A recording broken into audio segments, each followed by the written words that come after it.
So I think I summed this game up with one tweet. Cagey in the first half, two great saves by Butland, one absolute shocker of a sitter by Danilo. I mean, you heard the criticism Lammers got last week for missing what was nearly basically an open goal, but this Danilo one is up there with one of the worst. Well, the thing is, it's following in the footsteps of the last couple of games. I mean, everybody's been kind of miffed at the fact that it's been disjointed and we've lacked any control in and about the opposition box. And tonight, pretty much followed on for that. You didn't see any... You seen a wee bit of progress in terms of, I think it was a good decision to push Cantwell up the park a wee bit and get involved in that link-up play. Before the match, I thought that solved a bit of, maybe helped to solve a bit of a problem, but still, like, the problem went from being link-up play in the final third to actually finishing.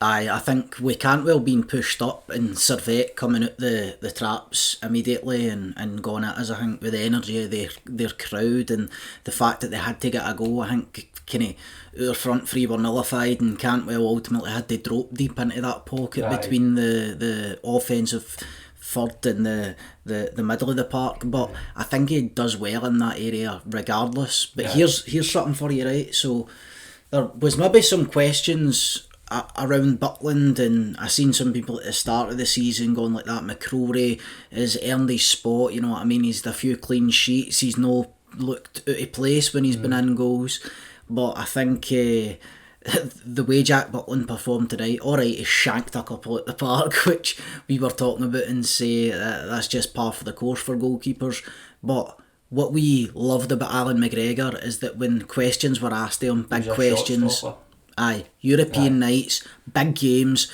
Jack Butland stepped up the night, and I think we need to recognise that and say, right, there's definitely a quality goalkeeper in there. League goalkeeper, you know what I mean? He fell out of favour at the clubs he was at the Premier League, obviously because huge money's getting spent, and maybe the Premier League clubs are favouring that big money over the likes of Jack Butland, but when Butland was signed, I was buzzing. He's another commanding presence in the team as well, and I think most goalkeepers are a wee bit outspoken and a bit cuckoo, so that's good. How many times would the opposition passages of play happened and you'd absolutely shite yourself because McGregor either A wouldn't come out his box or come out off his touchline, or B he'd come out the box and boot somebody's head after shoulders from you know what I mean? But I think every time the ball goes through, you feel a bit safer with Butland in goals. Aye, he just looks sharp, he looks ready, and when he looks like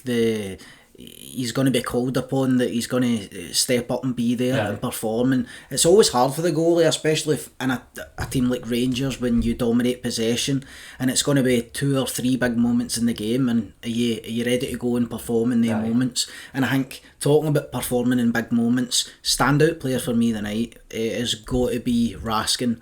What an unbelievable performance. I spoke on the last podcast and I says he reminds me N'Golo Kante.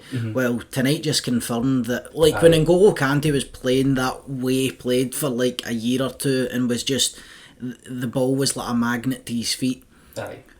Raskin, the white N'Golo Kante. He just doesn't seem to get tired. He ran for 90 minutes solid. Exactly, and that's we need a player like that because we've never had it before, you know.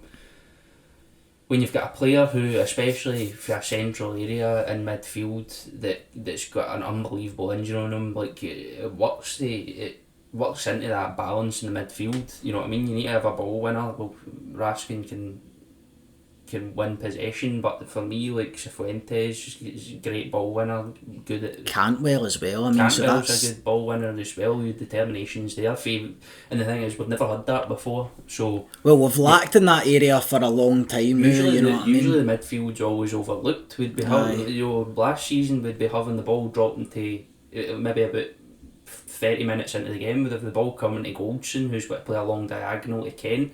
What I think's important about Raskin and the way he approaches the game is that he chases, and Cantwell's the same, and I think we get whiffs of that off of Cifuentes as well, is that we can't afford, especially in these types of games, to be lackadaisical around second balls, and players like Cantwell and Raskin are going to chase everything down until they either win it or it's not possible for them to win it. But they try, and for me, I love Raskin's attitude. Aye. He never seems to get despondent. He'll have a go at players as well, which I like. We like that, what I mean? If Cantwell has a go, if any of the players have a go at each other, we don't want a full-scale brawl to fucking break out, you know what I mean? But you need to give them a bit if they're not pulling their weight. Maybe they like, say, fucking Barisic on the left and Tavernier on the right.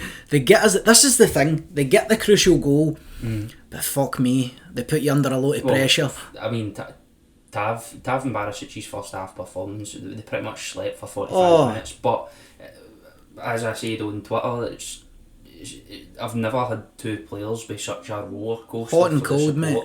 And it happens more often than not. That Tav, he'll go out, he'll have a howler, he'll be sleeping, he'll leave his man, or he'll be playing too high, and then everybody in the support zone is back, and then out of nowhere he'll score a goal, score a free kick, or put a penalty away when it matters, or header at the back. He delivers the ball. He's Mr. Assist. He's got 3 assists in his past 3 games. So you turn around and think you want to bite his head off. It's a hard watch. That's the problem because it's a hard watch for like 80% of what they do in the park, and they're out of position, and you just wish you could fucking sharpen up their defensive attributes a bit, you know what I mean? Because they seem to be caught sleeting and caught out of position too much of the time. I'm asking myself, do we need to resign ourselves to the fact that we don't play with a right back and a left back, we play with a right winger and a fucking left winger?